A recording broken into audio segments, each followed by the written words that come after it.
2024 September నెల 16 నుండి 30 వరకు ధనస్సు రాశి ఫలితాలు. ఈ రాశికి శుక్రుడు 11ంట ఉన్నాడు, శని 3ంట ఉన్నాడు. శని శుక్రుడు తప్పితే ఏ గ్రహాలు బాగాలేవు. ఈ రాశి కూడా దాదాపు చెప్పాలంటే ఈ 12 రాశుల్లో ఒక 4 రాశులు బాగున్నాయి, 8 రాశులు పూర్తిగా బాగాలేవు. కాబట్టి జాగ్రత్త ఇప్పుడు అవసరం. ముందు జాతకం చూపించుకోవడం అవసరం. ఎట్లా ఉందంటే ఇప్పుడు చెప్తోంది, పెద్దవాళ్ళు చిన్నప్పటి నుంచి కష్టపడి లక్షలు సంపాదించి 60 ఏళ్ళు వచ్చిన తర్వాత సంపాదించిన మొత్తం పోగొట్టుకొని తినటానికి తిండి లేక ఈ గ్రహదోషాల వల్ల ఇప్పుడు ఇబ్బందులు పడుతున్న వాళ్ళు ఉన్నారు. అట్లాగే సొంత నిర్ణయాలు తీసుకొని పెళ్లి చేసుకొని భార్యాభర్తలకి అనుకూలత కుదరక కోర్టులకు వెళ్ళి తల్లిదండ్రుల దగ్గర నుంచి జైలు పాలు చేసి ఏది తెగక విడాకులు రాక, మరి కొంతమంది డబ్బు కోసం వేధిస్తున్నారు. విడాకులు కావాల్సి కాదు, డబ్బులు కావాలి. కొన్ని లక్షలు ఇస్తే కానీ డైవర్స్ ఇస్తామంటున్నారు. డబ్బులు లేక విడాకులు రాక, మళ్ళీ పెళ్లి చేసుకోవడానికి అవకాశం లేక, చేసే వృత్తి చేసుకోలేక, వాయిదాకి వెళ్ళాలంటే చేసే ఉద్యోగుల నుంచి సెలవులు రాక ఇబ్బంది పడుతున్నారు. కాబట్టి శుక్రుడు ఏకాదశంలో ఉన్నాడు. వివాహం జరగటానికి శని బాగున్నాడు, రవి బాగున్నాడు, మరి బుధుడు బాగున్నాడు. ఈ రాశి వాళ్ళకి చాలా మంచిగా ఉంది, కానీ చాలా జాగ్రత్త పడాలి. రవి కుజుడు సప్తమంలో ఉన్నాడు.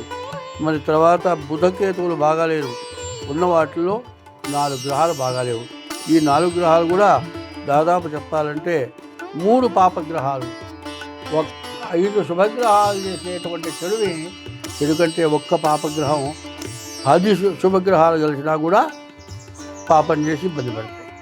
కాబట్టి ఇటువంటి పరిస్థితుల్లో మీరు జాగ్రత్త పడి మీరు వివాహాల దగ్గర చాలా జాగ్రత్తగా ఉండాలి. ముందు మీ డేట్ ఆఫ్ బర్త్ చూపించుకోండి. డేట్ ఆఫ్ బర్త్ ద్వారా మీరు వివాహాది శుభకార్యాలు చేసుకోండి. ప్రతి విషయంలో మాత్రం మీరు కలువ చేసుకోవద్దు. ఇప్పుడు జరుగుతున్నవి ఏంటంటే గొడవలు, అనవసరమైన గొడవలు, అనవసరమైన తగాదాలు, డబ్బుతో అహంకారంతో గొడవలు పెట్టుకొని వాళ్ళ పక్షాన్ని ఎవరైతే వెళతారో వాళ్ళ మీద నేరారోపణ చేసి వాళ్ళు నేరారోపణ నుంచి తప్పించుకొని పక్క వాళ్ళని జైలు పాలు చేస్తున్నారు. కాబట్టి అటువంటి విషయాల్లో ఎవరు వాళ్ళు డబ్బు గలవాళ్ళు, పరపతి గలవాళ్ళు, వాళ్ళు మనకేదో ఉపయోగపడతారంటే వాళ్ళు మాత్రం ఉపయోగపడరు, తక్కువ వాళ్ళని హింసిస్తారు.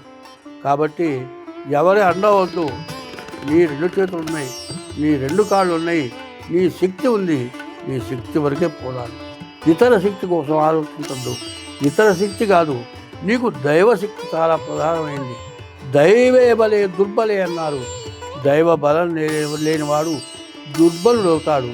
కాబట్టి రోజు ఇష్టదేవాన్ని పూజించాలి, తల్లిదండ్రులను పూజించాలి, రోజు కూడా దేవాలయాలకు వెళ్ళాలి, రోజు సూర్య నమస్కారాలు చేయాలి.